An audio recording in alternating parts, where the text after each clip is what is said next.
Hey everyone, thanks for tuning in. If you're new here, consider subscribing. It really helps keep these stories coming. And while you're here, let me know in the comments where you're listening from. Now, sit back, relax, and let's get into the story. I didn't come to the desert to play warden for Billionaires. I signed a contract to make complicated systems behave. Pumps, scrubbers, chillers, fans, and the software glue that keeps numbers within limits. On paper, I was Senior Systems Engineer Environmental Control, but everyone called me the Dome Guy.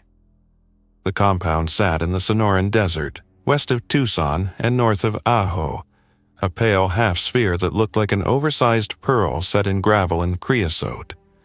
The shell was ETFE pillows on an aluminum space frame, 5 linked lobes with pressure locks between, central atrium with a small tropical garden and a waterfall, a greenhouse wing with aquaponics, a guest wing with glassed-in villas, a service wing for staff and utilities, and a security and logistics wing where vehicles, tools, and spares lived. The owners marketed it as a self-sustaining eco-retreat. Net positive power, water recycling, and air scrubbers that could keep CO2 in check even when the garden slacked. It was a private playground with a serious backbone.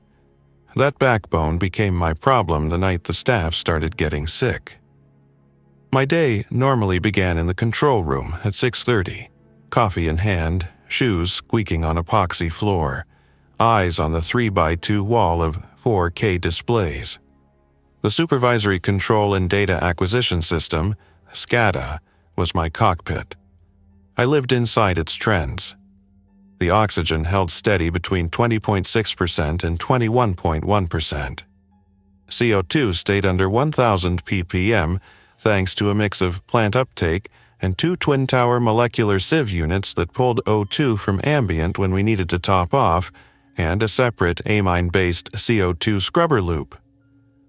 Humidity was a fight. The waterfall threw moisture, the greenhouse misted, and the villa's showers added peaks.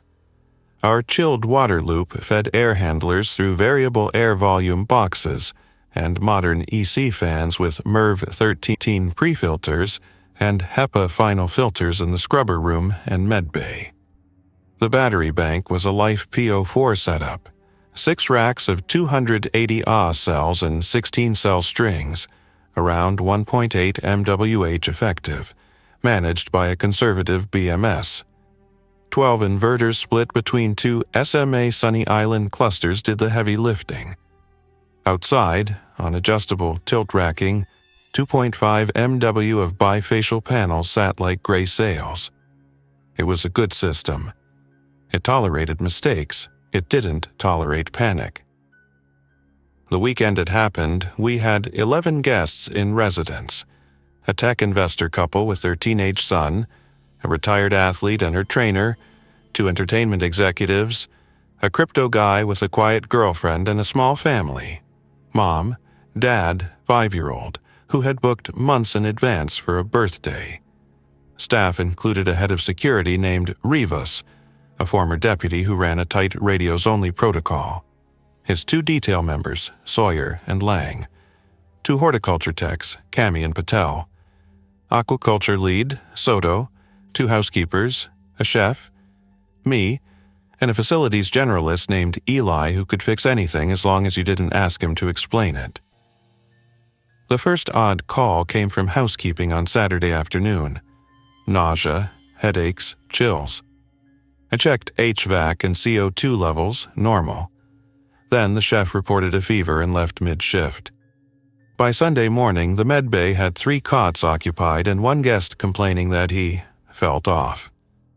Rivas set a mask policy in the back-of-house areas, and I rolled out extra HEPA units in the staff wing and started UVC cycles in unoccupied spaces. We shrugged it off as a seasonal bug. Arizona dust gets everywhere, people get sick. Around noon, the feed from the external news link on our Starlink dish, normally muted unless guests asked, lit up with the kind of headlines you don't trust at first. I won't recite them here. You've seen versions, and the words don't help. We shut the link off and kept working. The dome wasn't a bunker by design, but it was built to ride out wildfires, dust storms, regional blackouts, and supply hiccups.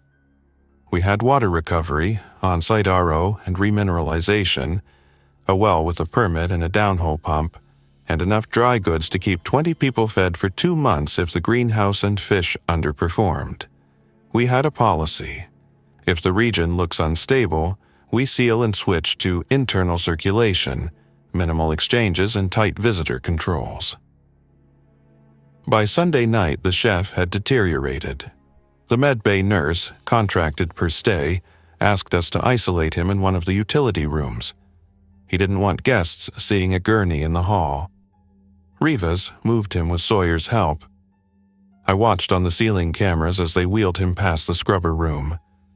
Sawyer kept a hand near his radio, eyes flicking to glass doors like he was in a convenience store after midnight. He had instincts. The chef didn't make it to morning. I was in the control room when the nurse called, voice tight. "He's up." That's what she said, up, like he'd stood and walked. She'd sedated him. He slipped out of restraints. She said he wasn't right. My monitor showed Rivas and Sawyer approaching the utility room with caution. I don't put the details on paper. We used the word infected later because we had to call it something. The nurse locked herself in the med bay. I locked the service corridor fire doors from the panel. The chef was still moving, relentless, uncoordinated, until Rivas and Sawyer forced him down and secured him with the kind of calm you only get when your training knows more than you do. No firearms discharge inside the dome. That was the rule, and everyone respected it. They restrained him, and then the worst curveball hit. Cammy, one of the horticulture techs who'd been on a cot with a fever, stood and tried to pull the door open to where the commotion was. The nurse shouted.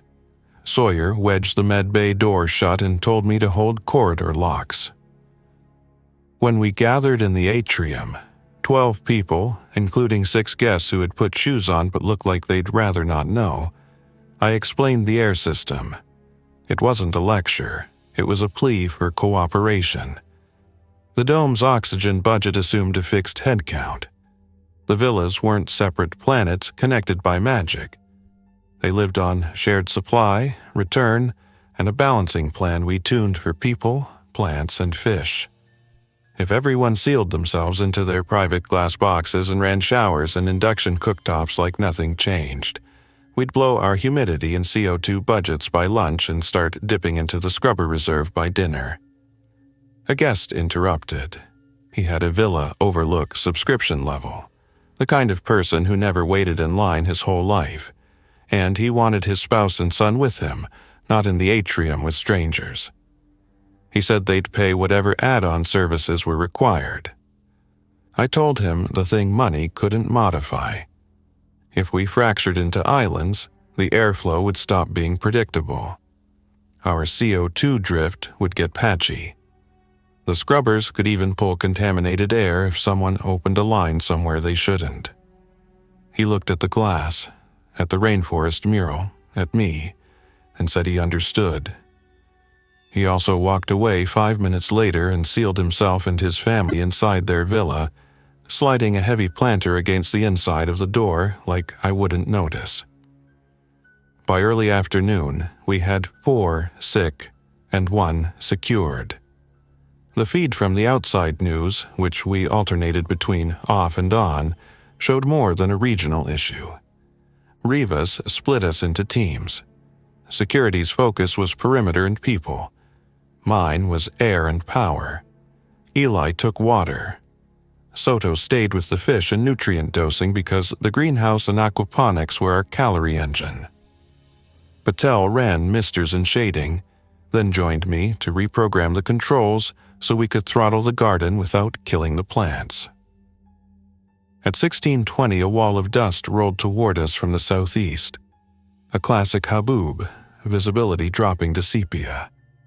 I lowered the exterior intake to minimum and kept the dome slightly positive to discourage infiltration through any micro gaps. The storm was worth watching, not because of the panels. They shrugged dust as long as we had the right tilt, but because of static in the battery bank. A fast voltage sag during a storm once tripped an inverter cluster, and recovery cost us a nervous hour. I stood at the rack cabinet with my tablet open to inverter telemetry, bus voltage, state of charge, cell temps. The dust hit like a muted freight train. Numbers stayed reasonable until one string read out of family, a few cells sagging more than neighbors, BMS issuing a soft limit current warning. "Don't you do this now," I said quietly to a rack that didn't care how I felt. I eased loads down. Bubble pumps, non-essential lighting, decorative water features, the small bar fridge in the atrium that no one needed. I kept the scrubbers and air handlers. Those were non-negotiable. At 17 o'clock, the guests made another decision without us. 3 more retreated to villas and hit manual overrides on their doors. They didn't have master control, but villas could always lock privacy mode for safety. They sealed their spaces, pulled shades, and called us on intercoms for food. That's when the plan started to crack. The resource model assumed shared common areas and a balanced circulating population. It assumed we would cook in the main kitchen and eat together. It assumed people would walk, breathe, sleep, and shower in patterns we could predict. As the villas sealed, return airflow from that wing dropped. CO2 in the atrium rose to 1,200 ppm and edged higher. The greenhouse responded like it always did to higher CO2. It grew happier, but the people did not. Rivas called a meeting. We stood under the waterfall, the white noise doing a bad job of calming anyone. He said we'd institute a schedule, common areas only, no one sealed in private rooms, med bay isolation protocols, no sprays in the villas, no private cooking, and if you felt unwell, you raised your hand immediately and you got an escort to med. It was clear, reasonable, and doomed. The retired athlete nodded and complied. The small family stayed with us, visible and present. The investor and his spouse didn't come to the meeting. The crypto guy sealed anyway and messaged that he'd pay a surcharge for enhanced in-villa services. Eli muttered that he'd surcharge him a pliers fee. By 19 o'clock, the dust storm battered the shell with a sound like sand on a drumhead, and the battery bank state of charge had dropped to 64%. The inverters had ridden a voltage dip and recovered automatically. I shouldn't have relaxed, but I did for 15 minutes, until an alarm I never ignore chimed. Differential pressure, scrubber room. The HEPA-secured CO2 scrubber room lives on slightly negative pressure relative to its corridor, to keep anything in from wandering out. The trend showed it had crept positive for 20 seconds and then recovered. On its own, that's not unusual. Fans spool up and down, but I also saw a spike in airborne particulates on a sensor in the same corridor. Dust? Or something else? I put on a half mask with P100 filters and had Patel join me with another. Rivas insisted we take Sawyer. We stepped through the service airlock and into the corridor with the scrubber room's observation window. Inside, the left tower's inspection hatch was ajar. It should have been latched. The amine loop readouts were normal, but the hatch had a handprint in something that wasn't oil and wasn't dust. We didn't touch it. I locked the room remotely, ramped its exhaust, and used the EPTFE wands to swab a little of the smear for the med bay in case it mattered later. That's when we heard something in the next corridor. A door handle rattling a steady, mindless rhythm. Sawyer lifted a palm toward us, wait, and crept down the hall with a restraint kit on his belt. The door belonged to a staff dorm. Inside, Cammy had woken, moved, and begun a mechanical routine. Turn the handle, bump the frame, repeat. It wasn't like anyone we knew. We called her name, and she didn't answer. The nurse, her voice flat, told us over the radio to keep the door closed and secured. I told SCADA to take return air from that wing to 0, redirect supply to positive, and open a purge to the scrubber room. On the screen in my head, the dome turned into 5 lobes connected by lines and arrows. I started redrawing the arrows. By 22 o'clock, the dust storm slid west and left a brown film on the ETFE pillows. The panels would be down on output until morning and a rinse. The battery bank sat at 47% SOC, which is above my personal reserve line, but the sag on that one rack was still ugly. I dialed hydronic set points to the low side of comfort, shut down the waterfall and greenhouse meisters, and warned Soto and Patel they were about to live with heat. The waterfall threw a lot of humidity and evaporative cooling. Without it, the dome's air got dry and hot, and the plants complained. The guests complained louder. The food problem declared itself next. When the kitchen moved to a scheduled service for the common area only, the sealed villas called like room service was a right. The staff count had dwindled as 2 housekeepers had taken ill.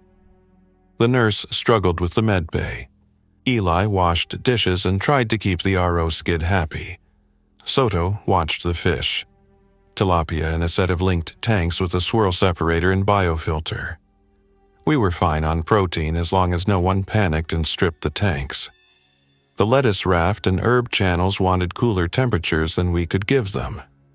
We argued about whether to cull a corner of basils to stretch nutrient for the romaine. It was a strange, tight argument, whispered but sharp, the kind people have when they're trying not to look at the closed door with Cammy behind it. The first night was restless. I slept on the control room's couch with my radio on my chest and the SCADA screen dimmed. The numbers that matter to me when I'm down are boring numbers. CO2 901,100 ppm, O2 20.7, 21.0%, RH 42, 55%, temperature 24.5, 26.5 degrees Celsius, battery bank cell delta under 20 MV, differential pressure across HEPA filters under 250 pascals. If those stay boring, you have a shot. They did until 3:12, when Villa C5 manual override flashed red. Someone inside had popped a ceiling access panel, probably hunting for a duct to tape shutter open. The dome makes ducts look like magic. To a scared person, tapes and plastic feel like control. To me, an unscheduled hole is an infection vector and a balancing nightmare. I jogged to C5 with Rivas. Behind the door, the investor's teenage son shouted he wouldn't open until I promised they'd get full flow and their own air. I did not explain the psychrometrics of wishful thinking. I said we'd help them breathe if they helped everyone breathe, and I asked them to back away. They refused. Rivas leaned toward the intercom and spoke in a calm tone I envied. We're about to shut all supply to this villa to keep your space safe. That means you'll get warm. The fastest way to get you cool air again is to let my engineer in so he can balance your duct.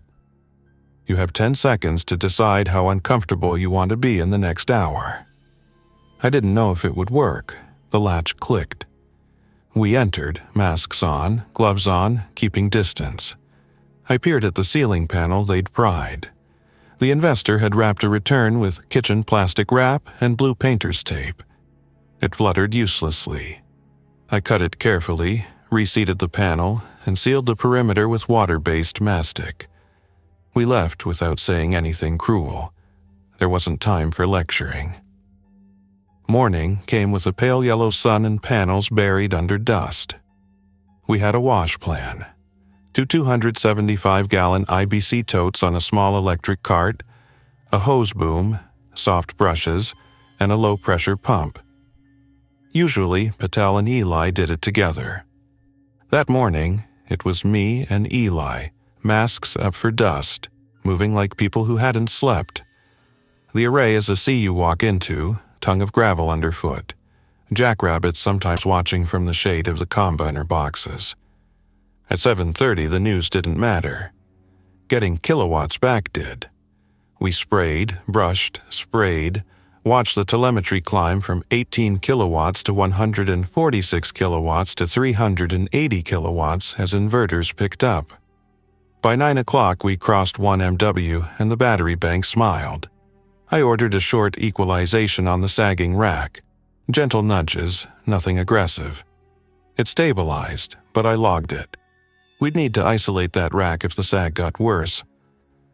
Back inside, heat hit like an oven. Turning off the waterfall and misters had shifted our comfort envelope.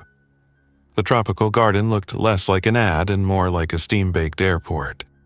We cracked open the radiant floor loop in the atrium and cooled it 2 degrees, trading a little power for human sanity.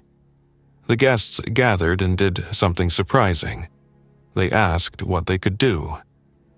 Maybe it was the way Rivas had said community the night before, or the way the crypto guy's sealed door made everyone else feel like they didn't want to be that person.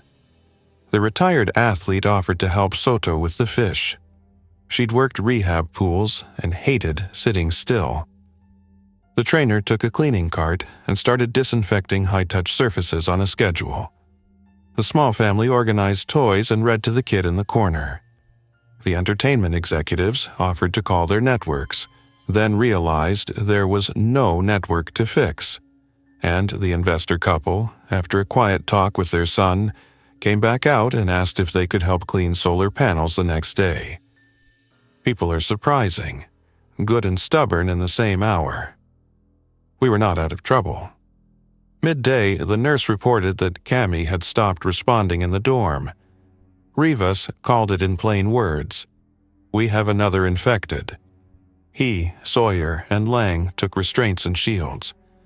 I watched airflow and kept the corridor on high exhaust, the scrubber room negative. When they opened the dorm, they did it with controlled steps and a plan. It wasn't a fight, but it wasn't easy. I rerouted return air from that entire block through the HEPA bank, raised purge, and logged another red dot on my internal map, a space we wouldn't use without a careful bleach cycle later. The map grew red dots too fast. That afternoon brought our first power management crisis. The dust storm had scattered pebbles across the eastern array. We cleared most, but a few modules had hairline cracks that spooked the inverters. Output dipped. Meanwhile, inside the dome, the greenhouse threw a tantrum under the new restrictions. Aquaponics systems respond badly to heat and dryness if you don't play them right. The rafts and media beds need steady pumping. The biofilter needs oxygen. The fish need stable dissolved oxygen and temperature. Soto flagged me. If I cut pumping more, I risk ammonia. If we keep it, we need the watts. He wasn't wrong. I pulled non-essential loads even tighter. Waterfall stayed off. Decorative lights went dark. Villa underfloor heating loops went to 0. And the kitchen got an induction only, scheduled use with a firm amp limit. I also turned down the greenhouse mister's duty cycle, and we switched to periodic fog bursts targeted at the plant roots and biofilter rather than canopy. It was a compromise none of us liked. The air grew uncomfortable. Late afternoon, with people sweaty and short of patience, the investor's son did something brave. He asked to help in the scrubber room. He was 17 and had just spent 24 hours being a source of problems, and he knew it. I told him the job he could do: pulling pre-filters, checking pressure differentials, vacuuming dust out of housings with the HEPA vac. He did it for 2 hours. Quiet, careful. It mattered. Small acts always do when systems get tight. Day 2 bled into night with a routine. Watch numbers, move air, protect the fish, cook rice and tilapia, and keep water recirculating. Rivas posted overlapping watches. We ran without AC in the villas. The common area got a little chill to make it survivable. The nurse counted inventory of gloves, masks, disinfectant, IV fluids. Sawyer and Lang made a sweep of every door, every lock, every access panel. We posted a printed day plan on the atrium wall with time blocks, tasks, and a list of rules that had more to do with air than with behavior. Doors closed unless moving through. One person per airlock at a time. Common kitchens only. Report any headache, nausea, or dizziness immediately, and no one changes a duct without talking to me. On the morning of day 3, 2 things hit at once. The crypto guy's villa went silent. No response to intercom. And the battery bank sagged again during a short cloud pass with a dip that flagged one cell outside tolerance. I can juggle one emergency. 2 makes you choose. We chose the battery bank. If you lose the inverters, you lose everything. I pulled up the BMS, isolated the problematic rack by opening its contactor, shifted the rest of the bank to carry. SOC slid to 41%. I blinked sweat out of my eyes and asked Eli to wheel the spare rack crate out of storage. It wasn't a full rack, but we had a pallet of spares we could swap to build one string if needed. The problem was time. You don't hot swap lithium rack strings while half asleep and rushing. You power down properly, lock out, verify no residual energy in the wrong place. Swap, torque, check, bring it up slow. It's a 2-hour job if no one interrupts you. No one in our life respected that timetable. Rivas radioed mid-procedure. We've got movement in D2. D2 was the crypto guy's villa. The door window showed a silhouette moving unsteadily toward the glass and then away, a repetitive pacing that didn't look like thinking. Rivas put 2 people on that hall and ordered it isolated while we finished the power job. My hands moved on automatic after that. Torque, check, label, cable management, initiate BMS handshake, bring the contactor in, watch the inverters accept the new capacity. When the system stabilized, I let my shoulders drop for 2 seconds and then picked the radio up. Power stable. We're good to sweep. The sweep was a lesson in moving carefully inside an eco-dome that was designed for brunch, not barricades. Rivas kept it quiet and clean. Sawyer carried a non-lethal launcher with pepper balls after I reminded him that the CO2 blowback could be a bad idea in an enclosed space if overused. He nodded. He knew, but acknowledged was better than assumed. Lang had a shield. I wore a tool belt with spare HEPA masks, duct tape, a meter, and a laptop. We cleared the corridor, kept doors closed, and moved toward D2. Rivas called through the intercom. "We're opening this door, step back." No response. We cracked it a centimeter. Pressure stayed positive on our side. Sawyer pushed, shield forward, then swept left. The villa was empty. The bathroom door had scratches on the inside. A ceiling access panel was out of place. The crypto guy had found the maintenance crawl. The hatch in his ceiling led to a low plenum where we ran communications, some low-voltage power, and access to dampers. It also, if you were foolish or desperate, led to a path above the corridor toward the greenhouse wing. We moved parallel, Rivas along the corridor, me watching the crawl on the tablet using ceiling cameras and heat sensors where we had them. Motion bisected the greenhouse wing near the nutrient tanks. Of all the rooms to stumble into, that one was the worst after the scrubber room. It was the heart of the food system. Big polyethylene tanks full of ammonium-rich water that fed the plants after bacteria made it into nitrate. If anything contaminated those tanks, biologically or chemically, we'd lose our clean pathway to calories. We reached the greenhouse airlock and found the inner door wedged. Inside, something rattled around, uncoordinated. Soto stood next to me, jaw tight. He'd built those tanks like a person builds a ship in a bottle. He loved them. We didn't want to fight anyone near them. I turned to my world. I closed every damper that fed air from the greenhouse to anywhere but the scrubber corridor, raised greenhouse exhaust to maximum, and cut supply to positive pressure so air only went one way, out. I also disabled the door to the nutrient room from my panel.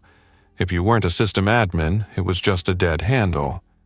The infected crypto guy, most likely, hit into the inner greenhouse door. Lang leaned his shield. Sawyer braced. Rivas kept his voice low. They moved with method, not rage. They opened the door a fraction, used the shield to absorb a hit, and slid restraints. It took 2 minutes and no injuries. I do not glamorize it. It was an unpleasant, necessary task that made 3 men sweat through shirts.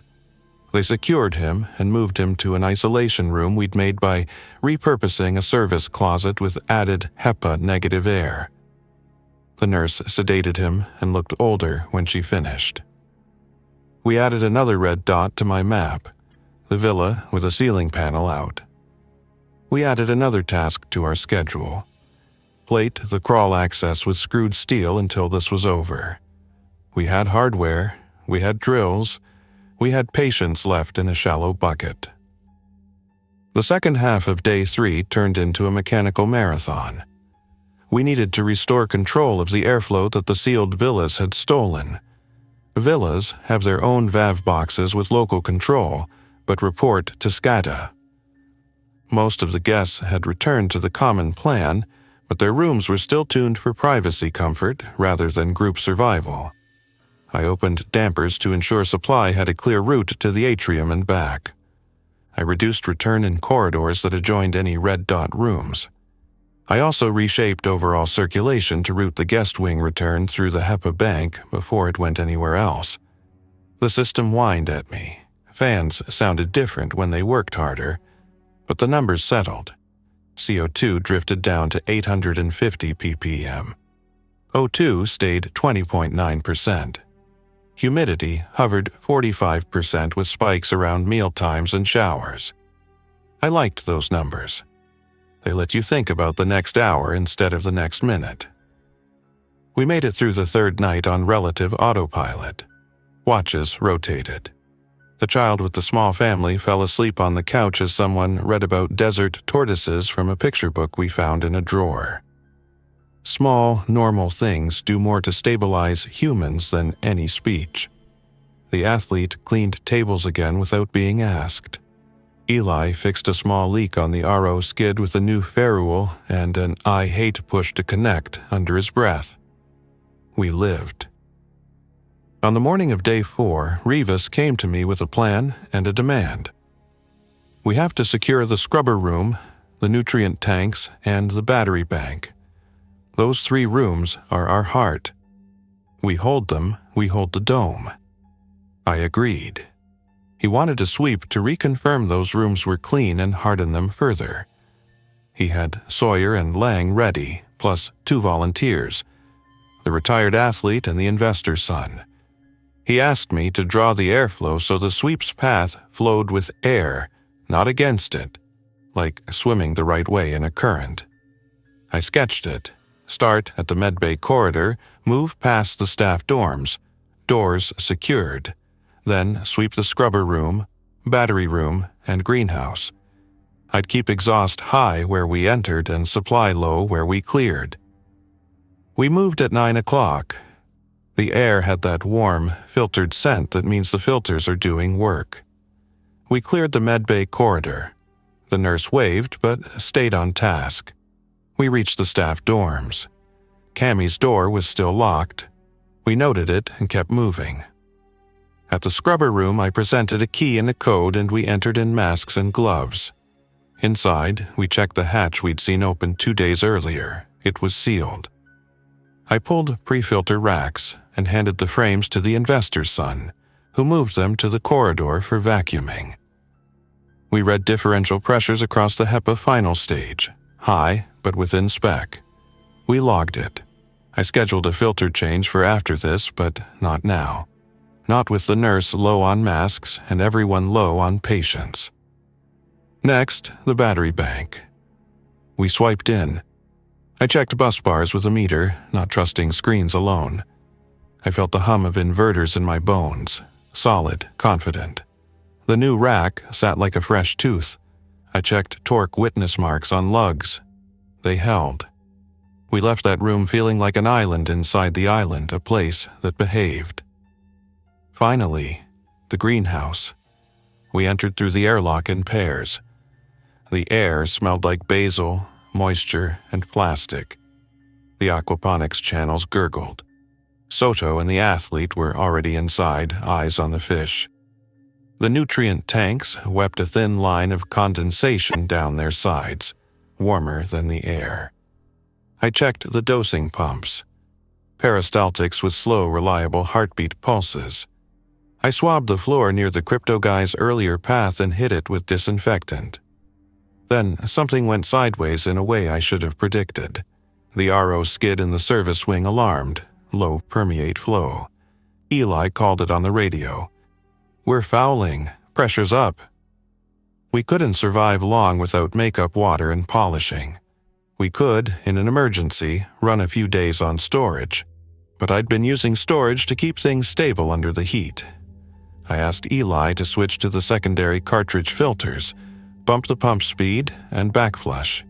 He did, but the differential pressure stayed high. The pre-filter housings had turned brown inside. Not unusual after a dust storm, but the timing was rude. I told him to isolate, depressurize, swap cartridges, check O-rings. He swore without venom and did it with the steady hands of a man who has broken knuckles in other lives. While he worked, we finished the sweep. We added plates to a few ceiling access points. We tightened door closers. We wrote a second-page addendum to the posted plan that detailed who had keys to what and why. And then we went back to the atrium and told everyone what we'd done, not because anyone asked, but because telling people your plan is part of keeping them with you. Secrets make worse air than mold. It looked like we were winning small battles when the outside reminded us we were in a big one. Around sunset, a drone feed we sometimes watched for weather picked up motion around the perimeter fence, the chain link that kept javelinas out of the electrical yard and honest people honest. The fence wasn't a serious barrier, but the dome was far enough out that we didn't normally worry. The feed showed 3, then 6, then 9 figures moving with the wrong kind of purpose, stumbling but not stopping when they hit a fence post, hands brushing wire like it wasn't there. Rivas looked at me. I shook my head. "We're sealed," I said. "The shell is tight. Leave them." He agreed, though I watched his jaw set. Security exists to act. Not acting is hard. Night 4 was hot. The waterfall off and misters off made the dome an oven by 22 o'clock. We distributed cool packs from the medbay to the elderly entertainment exec who looked gray. I reduced the radiant floor water to the lower bound again to give us a pocket of relief in the atrium. The villas stayed strictly fans only.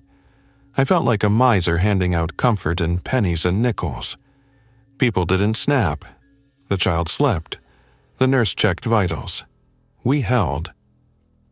Morning 5 began with the sound that still makes my throat tighten. A long, low beep that only the control room uses. O2 low alarm. Greenhouse wing. I stared at the screen and swore once, quietly.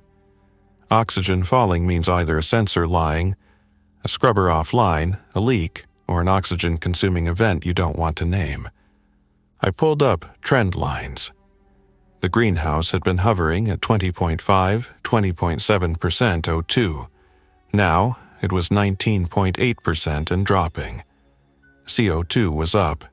Humidity had dipped. That set of signs pointed at air diverted or a return backfeed from a contaminated zone. I checked damper status. One had shifted. A motorized damper that was supposed to be locked out had moved to 50%. That damper joined the greenhouse return to a corridor near the staff dorms. We had trouble. I cut the damper in software. It didn't respond. I sent the hard command. Still nothing. Either its actuator had failed open or someone had put a wedge in the blade. We had to go.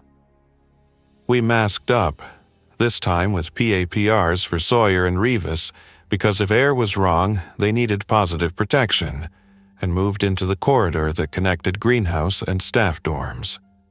The smell hit first, stale, not rot, just used air without fresh supply.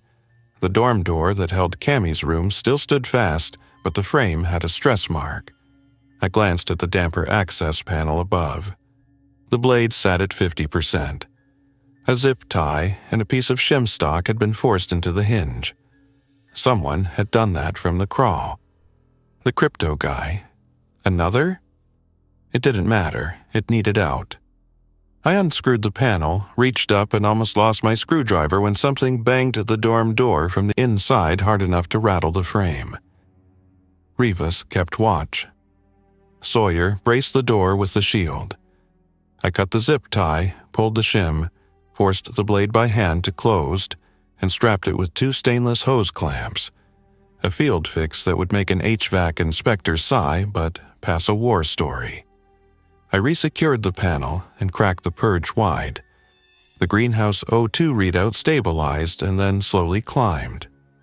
We returned to the control room with that shaky relief that doesn't let your shoulders drop yet. After that, we didn't pretend about the villas. We gathered everyone and laid out our 2 truths. First, the system works if we act like a cohort. Second, if people keep making private islands, we all sink. They agreed. For a few hours, the dome felt like a sane place with scared people who were trying. Then the battery bank reminded me that equipment doesn't care about morale. Another transient cloud, another sag on a different rack. A weaker one this time. I could keep babying the system, but I could feel the edges. Life PO4 is forgiving. Even forgiving systems deserve respect. We shut down more. No hair dryers in the villas, no extra cooking, no decorative anything, and we shortened pump cycles to the science experiment minimum. Soto and Patel exchanged a look I know. Growers whose plants are about to survive instead of thrive. Day 5 drifted, sweat-soaked and anxious. By evening, Rivas took me aside. We need an exit plan. If this turns worse, we can't risk everyone in here breathing each other's problems. He was right. The dome was built as a sealed oasis, but it wasn't a quarantine lab. You can only keep air safe with people cooperating and systems working. If either failed, the math got tight. I told him what I knew could get us out if we needed. The maintenance crawl didn't go to the outside, but the utility tunnel did. It was a service corridor beneath the security wing that ran half a mile to a camouflaged outbuilding. A power and communications node disguised as a maintenance shed, stucco and brush, with a gated door that looked like a blank wall until you pressed a latch in the right place. It was intended for quiet resupply and discreet staff movements. I'd used it twice. The tunnel was cramped, dusty, and full of pipes and conduits. It had battery-powered work lights and 2 golf carts we used for moving loads. "Golf carts?" Riva said. "One's dead, the other's at half charge," I answered. He lifted an eyebrow. I told him what the battery bank dip had cost us and how few non-essential charges I'd allowed. He asked if we could daisy-chain batteries, turn the carts into a battery train to power 1 cart. I said yes, with caveats. We had 4 cart batteries and spares, and we could pull 2 from the carts themselves. Wired in parallel with appropriate fusing and a DC breaker, we could stretch a run across the tunnel. It wouldn't be fast, and it would hate heat, but it would move people and water. He asked me to draw it up. I did. We didn't decide to leave that night. We decided to secure the tunnel and prepare. You live better with 2 good options than with 1 bad one. We moved water into portable totes. We staged masks and gloves. We packed spare filters. We prepared lists. Who goes first? The child and parents. Who carries what? Soto carries fish seed and seed stock. Patel carries nutrient concentrates. Eli takes tools and spares. The nurse carries meds. I take the tablet, BMS backup, SCADA export, and a thumb drive with the dome's PLC logic and notes. Rivas would anchor the rear. At 2:30 on day 6, the noise that makes engineers swear woke me. A soft whine slipping into a chirp, alarm from an air handler. The guest wing AHU had tripped on high static pressure. That meant someone or something had blocked return or supply hard enough to push the fan into a corner. I jogged in sandals toward the panel, hair matted, heart already writing airflow flows. The trend showed a spike in corridor return CO2 and a drop in airflow. I opened a camera and caught a frame that was pure nightmare because it was so boring. 2 villa doors open at once, people in the hall, one stumbling. The stumbling person bumped a return grill and pulled it off. Someone else had propped a mattress against a supply because they heard a noise and thought blocking it would help. The system couldn't compensate for that much stupid, and the AI that tuned VAVs didn't know how to talk people out of panic. Rivas and I moved with what felt like too little time.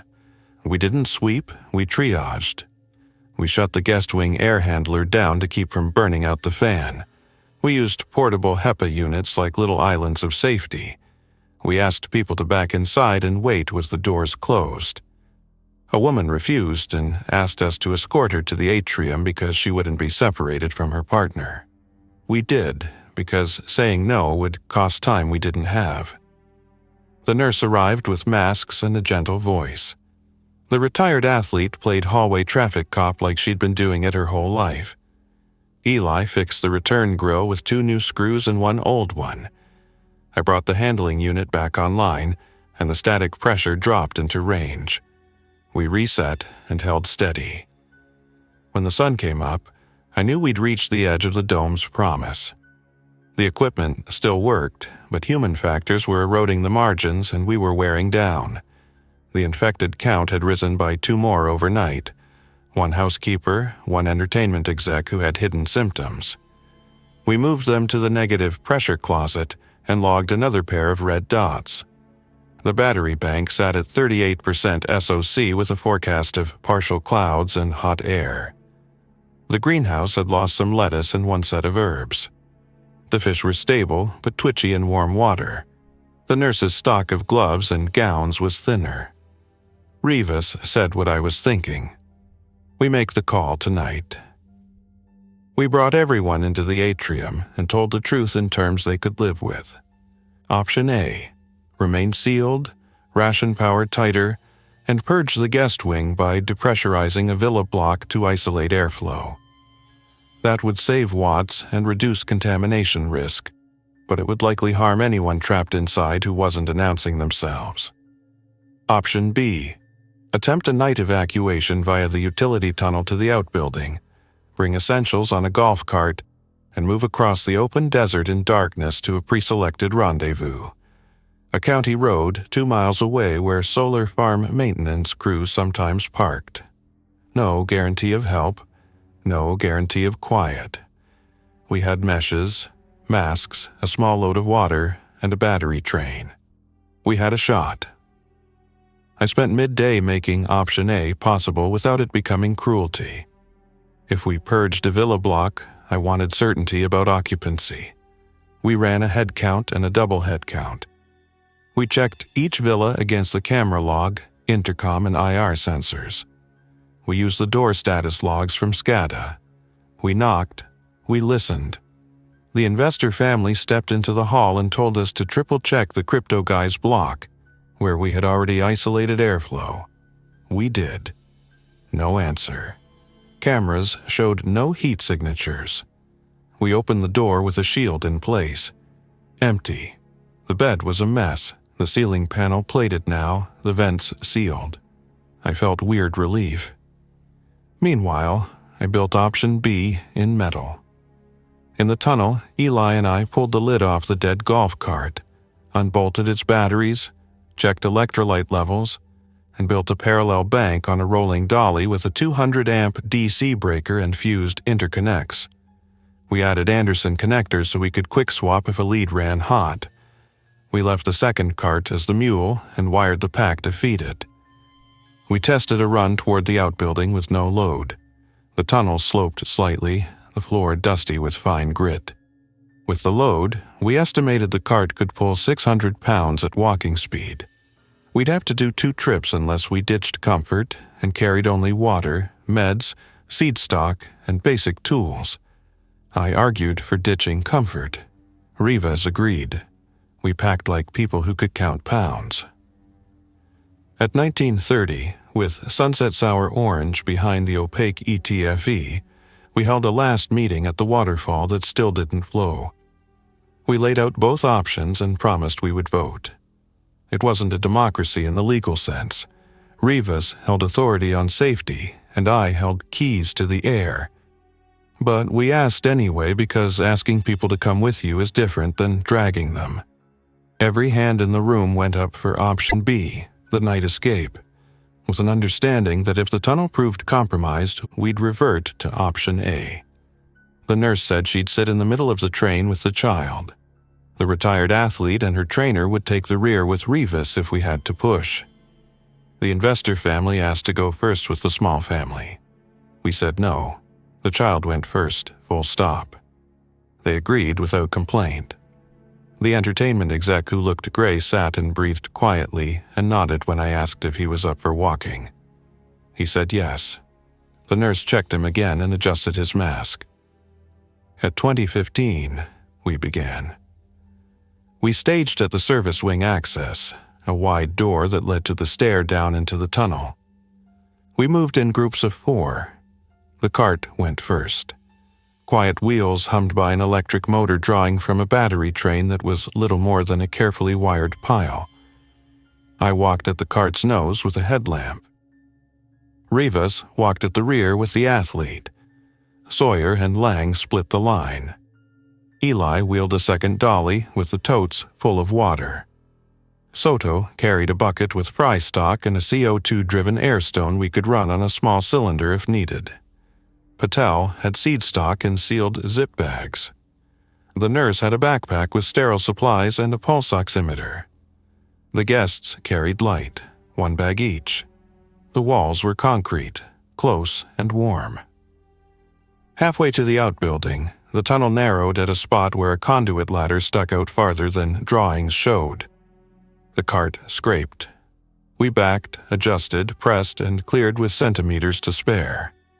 I checked the battery leads for heat. They were warm, but not hot. We kept going. 3/4 of the way, the cart stuttered, and the motor controller flashed a low-voltage code. I stopped us. We'd underestimated the slope. The parallel bank was sagging. We had 2 options: lighten the load or redistribute weight and add a 5-minute rest so the voltage recovered. Rivas didn't ask. He moved 1 tote to his shoulder, nodded to the trainer, and they lifted weight off the cart deck. We waited 3 minutes in the dusty quiet and watched the controller green back to life. We moved again. When we reached the outbuilding door, the desert outside sounded like nothing. No cicadas, no road noise, wind low. The outbuilding looked like an abandoned maintenance shed. I pressed the latch behind a crusted light plate, and the door gave with a squeal I hated. We stopped and listened. No echo of trouble. We moved people through in a disciplined line and breathed night air that smelled like dust and creosote.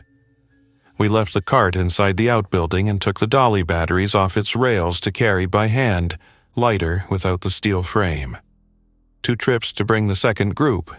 2 trips that went faster because we knew the scrapes. The desert at night carries sound and hides and reveals with the same brush.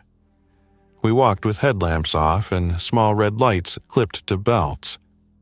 We moved toward the rendezvous, a graveled turnout along a service road that skirted a solar farm a mile out, where maintenance trucks sometimes parked. We had no guarantee anyone would come. The plan was to shelter in the shadow of a combiner box until sunrise, and then decide whether to follow the service road north to a highway. Rivas said we'd try to flag a utility crew. I said we'd listen first. We hadn't left the dome yet, not really. I knew the final decision lay behind us in the control room, still warm, still humming. Option A, depressurize a villa block, purge it, save power, and keep the remaining population inside a narrowing sphere of clean air and careful logistics. Option B, the one under our feet, pointed us toward open sky and unknown, with a golf cart battery train as our vehicle and a tunnel as our birth canal.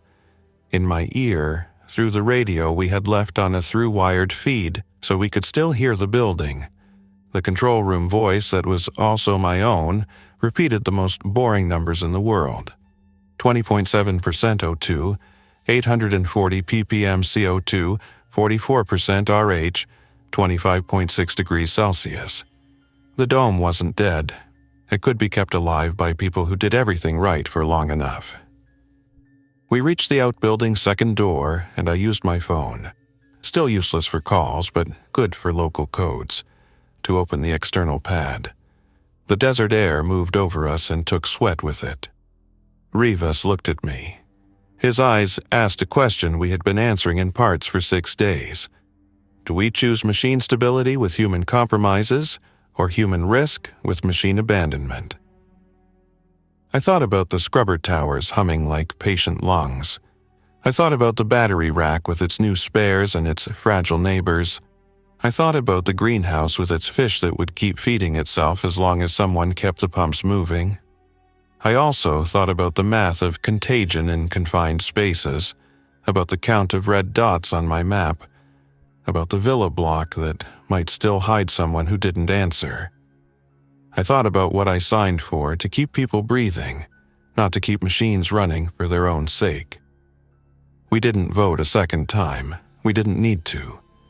We made the choice the system forced and the desert accepted. Rivas and I paused in the dark outside the outbuilding, radio on the same channel as the control room. I keyed the mic. SCADA. Execute purge on guest villa block C at 10% flow for 60 minutes. Confirm red status and no occupancy. After purge, lock block and hold. Begin power down on non-essential loads. Hand control to automatic with restricted profile night evac A. Log initiated by engineer ID 7. The system answered in its cheerful voice that never matched what it said. Purge initiated. Profile applied. Good luck. Then we turned and led our small group away from the Pearl on the gravel, across a flat stretch that might as well have been the moon, following a service road that glittered as if it were sprinkled with crushed glass. The investor's son walked at my side and didn't say a word. The retired athlete held the child's hand and set a pace that was steady and kind. The nurse counted breaths in her head. Eli mumbled voltage numbers like prayer. Soto carried his bucket like it was the weight of a future. Patel tucked seed packs into his vest like talismans. Sawyer and Lang watched the margins and the dark. Rivas walked a step behind me and looked like a man who had learned that holding a place and leaving a place were both forms of protection. By the time we reached the solar farm fence, the eastern horizon had a faint gray line. We crouched behind a steel post and watched for the kind of movement people make, not the infected. We listened. We heard, eventually, tires on gravel. A maintenance truck, white, dusty, 2 people inside who had the same tired look as we had. We stepped out with hands up and masks on. We didn't shout, we didn't run. We did the simple thing that keeps air inside lungs and panic outside plans. We asked for help like people who knew exactly what kind of help they needed. Water, transport to a safe staging area, and the time to call the county EOC with a note for me that read like a technical spec. This dome has power, water, food and supply. It also has infected. It is sealed and purging a block.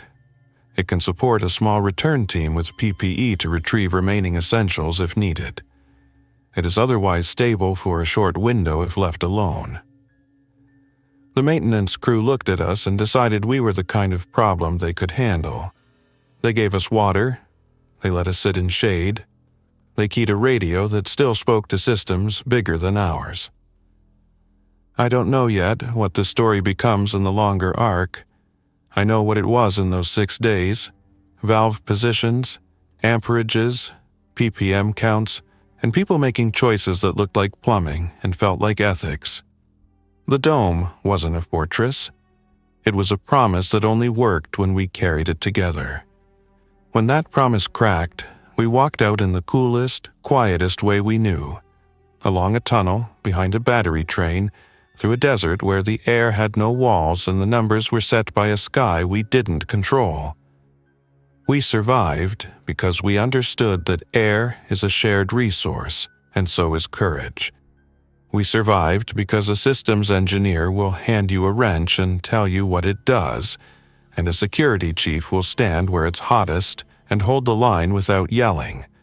We survived because a kid stopped being a problem and became a helper, because a retired athlete cleaned tables like a ritual, because a nurse counted gloves and breaths like both mattered, because a gardener let basil die to save romaine, because you can wire batteries in parallel and carry a bucket full of fry like it weighs almost nothing when it's the only fresh protein you'll have in a week.